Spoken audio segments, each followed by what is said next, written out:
Good morning. This morning I will address two issues: the use of the AstraZeneca vaccine in Canadian seniors and the federal government's quarantine hotel program. The AstraZeneca COVID-19 vaccine is scheduled to arrive in Canada as early as tomorrow, and plans for its distribution to Canadians are already being made. However, yesterday we learned that Canada's National Advisory Committee on Immunization, or NACI, has recommended against giving the AstraZeneca vaccine to Canadians aged 65 and older, citing a lack of evidence that the vaccine is effective among this age group. For reference, NACI is Canada's top advisory board of experts on the COVID-19 vaccine rollout. Other major European countries have taken a similar position and have decided not to give this vaccine to their seniors. Late yesterday evening, we learned that in spite of this recommendation, Health Canada, the department that is formally in charge of the final decision on who to give vaccines to, has decided to ignore the advice of the experts on the immunization task force and recommend that the AstraZeneca vaccine be given to seniors anyway. With Canadian seniors being particularly vulnerable to COVID-19, the Liberal government must be clear as to why they are recommending to give the AstraZeneca vaccine to Canadian seniors when the Immunization Task Force has recommended against it. More importantly, they must explain the potential impacts of this decision for Canadian seniors. This must happen now, because the AstraZeneca vaccine may arrive as early as tomorrow. The conflicting advice between Health Canada and experts on the Immunization Task Force is concerning. Questions about why this has happened and the potential impacts of following one path over another need to be answered today. Because of this conflicting advice, provinces now have to make decisions about who to deliver this vaccine to and under what circumstances. Canadian seniors will have questions about if this vaccine is effective and why Canada is choosing to give it to them when some government experts have advised against it. It is in the best interest of Canadian seniors to have the discrepancies between the advice that the Immunization Task Force has offered and the Health Canada decision clarified before this happens. Bluntly put, I am concerned that this conflicting advice may lead to vaccine hesitancy among Canadian seniors. I'm concerned that these reports will lead to seniors delaying getting a COVID vaccine if a vaccine they perceive to be more effective than the one offered to them is not available. Given the potential impact of COVID-19 on seniors, the Liberal government cannot let this happen. The best antidote to skepticism is complete transparency on decision-making, and Justin Trudeau needs to provide that today. This is why Conservative members of the Health Committee have called for an emergency meeting to consider a motion that would have expert witnesses testify on this issue so that we can understand which advice is in the best interest of Canadians. We want this meeting to happen as soon as possible and hope that this motion will be unanimously adopted by members from all parties on the committee without delay. Secondly, the federal quarantine hotel program is proving ineffective. Over the last week, horrifying reports of sexual assault, unsafe and deplorable conditions at federal quarantine hotel facilities have emerged. Conservatives were the first to call for the Liberals to enact border measures to secure our country from the threat of COVID-19. At that time, over a year ago, the Liberal government instead said that border measures would make things worse or not work at all. If they would have acted more quickly at the beginning, Canada would have been better positioned to fight the pandemic. A year later, the Liberals instituted a federal hotel quarantine requirement for those entering Canada. We have heard reports that it is taking hours to get through to book these hotels, dietary restrictions are not being met, and food and water is not always readily available. That's in addition to this program continuing after reports of sexual assault. This is mind-boggling. There are other reasons this program is a failure. Government officials were unable to answer the Health Committee what data shows that this hotel requirement was better for public health outcomes than safely quarantining at home. We are also concerned that the haphazard patchwork of exemptions and the lack of consideration for essential and compassionate travelers has left some people stranded. Now is not the time for leisure travel. But we do know that there are still people who will travel for essential purposes. With the number of reasons outlined above, it is time for the Liberals to permanently end this program. Instead of this bungled, mismanaged program, we urge the government to scrap it and replace it with a more effective system of enhanced pre- and post-arrival testing for international travelers and better and safer enforcement of the at-home quarantine. We can protect Canadians from COVID-19 without subjecting them to this type of deplorable and un-Canadian treatment. This is not who we are as Canadians. We can protect Canada from an influx of new cases by using the tools already at our disposal, pre- and post-arrival testing and at-home quarantine. This mandatory hotel program has been bungled and needs to be ended now. Thank you. I'm prepared to answer your questions. And we'll now take questions, starting with questions on the phone. As a reminder, one question, one follow-up per reporter as usual. Nous allons maintenant passer aux questions. Commençons par les questions au téléphone. Un petit rappel, une question suivie comme à l'habitude par journaliste. Operator, do we have a first question? Thank you. Merci. To ask questions, please press star 1 on your device's keypad. Pour poser des questions, faites étoile 1 sur votre appareil. Première question, Catherine Lévesque, La Presse canadienne. À vous. Yes, hello. On hotel quarantines, I was just wondering, is it the responsible thing to do to end the program when we have more and more variants in the country? We did ask for the federal government to provide information showing that the hotel quarantine program was more effective than a combination of pre- and post-arrival testing combined with safe at-home quarantine, and the government has not been able to do this. We know that this is not the time for leisure travel, but there are still people who are essentially traveling for essential purposes. Also, given the deplorable conditions that Canadians have been subjected to in these hotels, the reports of sexual assault, there is a better way. And certainly that the government reacted to our calls to suspend the program with, I think, disdain. There are better ways and better tools that both respect the rights of Canadians while keeping Canadians safe from COVID-19. And I will point out that it was Conservatives who first called for border measures to be enacted, and it was the federal Liberal health minister who said that border measures didn't work and might even make the situation worse. So there are tools available to the federal government that can protect Canadians from the spread of COVID-19 while ending these deplorable and unsafe conditions, and we call upon the government to do that today. Thank you for that. Yes. CP reported this morning that travel has, in fact, been declining. So is that not proof that the measures that are in place right now are working? Well, I thought that this was supposed to prevent the spread of COVID-19 among Canadians. And we know that there are many people who enter into Canada every day who are exempt from quarantine measures writ large because we share a large border with the U.S. and we're dependent on that country for trade. This is why we would like the government to examine measures that would protect all Canadians from people entering in and out of the country, like pre- and post-arrival testing, like enhanced at-home quarantine. These are measures that the government should be taking. I don't think that Canadians should have to choose between being protected against COVID-19 and being forced into conditions that are inherently un-Canadian. I think that I've had calls into my office about parents concerned about their daughters going into these hotels. These are our mothers, our brothers, our sisters, people who have had to travel abroad due to deaths in the family or end-of-life care. To hear the conditions that they are being subjected to is absolutely wrong.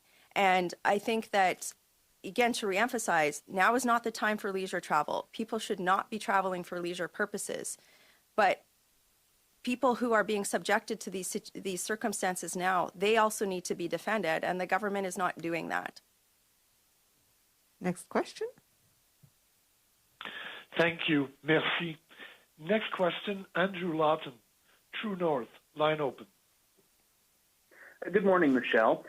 A couple of days ago, Liberal MP Ryan Turnbull had accused you of stoking fear and generating vaccine hesitancy by talking about the very idea of the AstraZeneca vaccine you just mentioned. Before, of course, the council reached the same conclusion that you have been talking about. How do you respond to that charge, which he seems to be doubling down on by continuing to tweet about how safe and effective this vaccine is?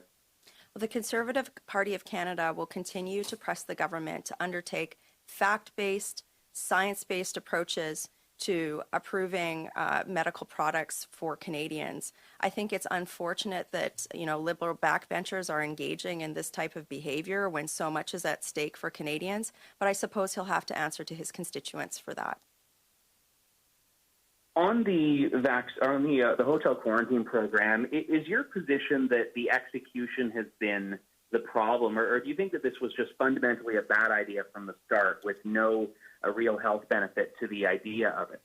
Well, I've been trying to ascertain that at our health committee by asking questions like, show us the data, show us how this is a more effective system.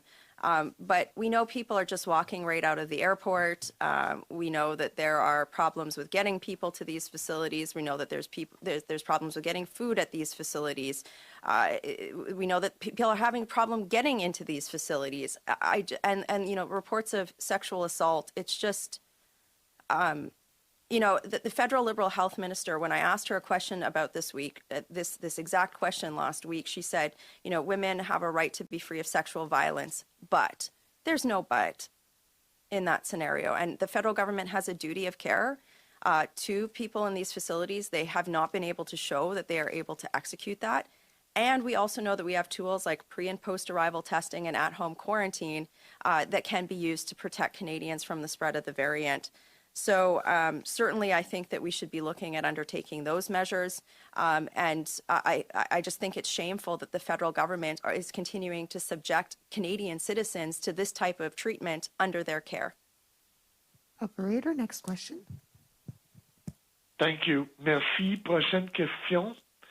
Philippe Vincent Fauzy, Radio-Canada. À vous. Bonjour. Hi, Madame Rampel. I have a question on the AstraZeneca vaccine.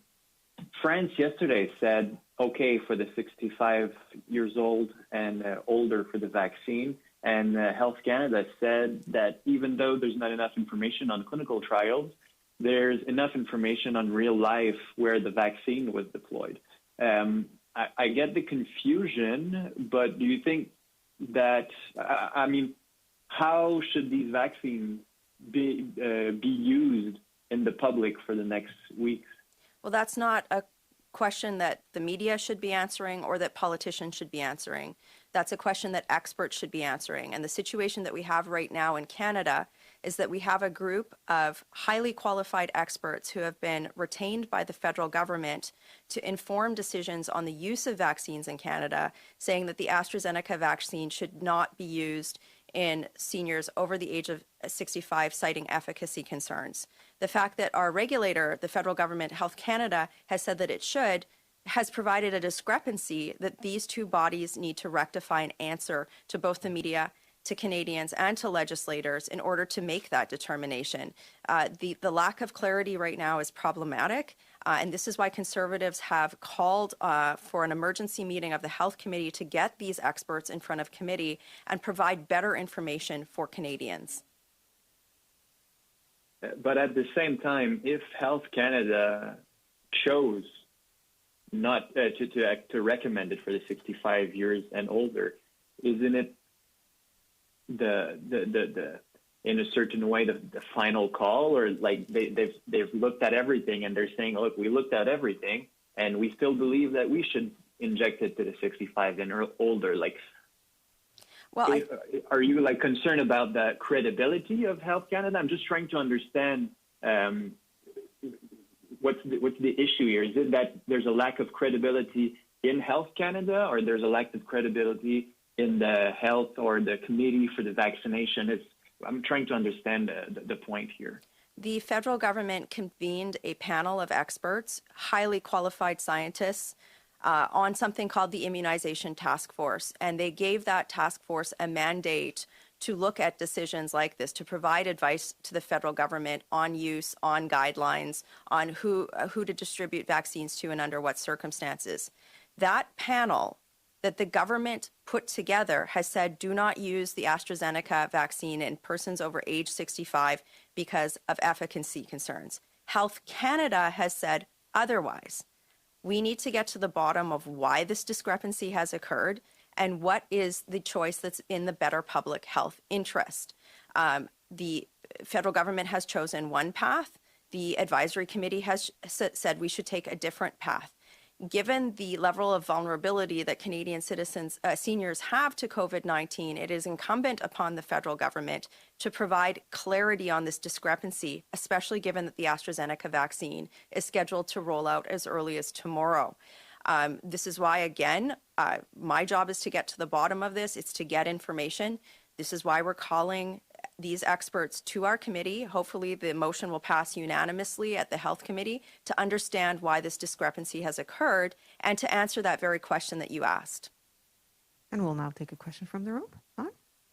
Hi, thank you for taking our questions. My name is Man Hamidi. I'm with the Canadian Press. The provinces and territories make decisions, actual decisions, on vaccine distribution for certain age groups. Why are you saying that Health Canada is distributing the vaccine? Well, again, the Immunization Task Force and Health Canada certainly have a major role in approving products that are distributed to the provinces, but certainly also the Immunization Task Force at the federal level is providing recommendations on how vaccines are being distributed, correct? So I think it's very concerning that there's a discrepancy between those two bodies. I want to know why that's occurring, and I think a lot of other Canadians do as well. I would note that I believe the Alberta government has made an announcement yesterday that they will not be using the AstraZeneca vaccine in persons over age 65. But I think that what Canadians want at this juncture of the pandemic is clarity and a clear path forward, particularly when it comes to medical products such as vaccines. Okay. So, I mean, kind of repeating the question that my colleague asked before. Now, Health Canada is saying this vaccine is safe and effective. NACI is saying this vaccine and the mRNA vaccine has more information on people age 65 and more, and so provinces, they should maybe or could prioritize it for older people. So where is exactly the contradiction here? I mean, well, again, answering that question is not for me or for you to determine, right? It is up to the regulators. And here we have the panel of experts that the federal government has put together giving one piece of advice that was widely reported last night, and the regulator giving a conflicting piece of advice. I think that the regulator needs to explain clearly why they felt it was in the public's interest to ignore that advice. And I think that Canadians have a right to understand how that decision was made. We want Canadians to get vaccines and to have them available to them should they choose to do so. But this is the type of information that needs to be laid bare to Canadians so that they accept that and push forward with getting one. Taking the third question, kind of, you said conflicting advices. I mean, exactly where is the confliction you're talking about? Well, the Immunization Task Force has recommended that the persons ages 65 and older should not receive this vaccine, citing a lack of efficacy data, but Health Canada has said it should be used in that age group. So clearly there's a conflict. Thank you. We'll now go back to questions on the phone. Operator, do we have a next question? Thank you. Merci. Once again, please press star 1 on your device's keypad if you have a question. De nouveau, faites étoile 1 sur votre appareil si vous avez des questions.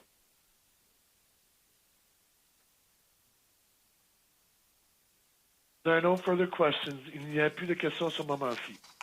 Thank This you. concludes the press conference. Thank you.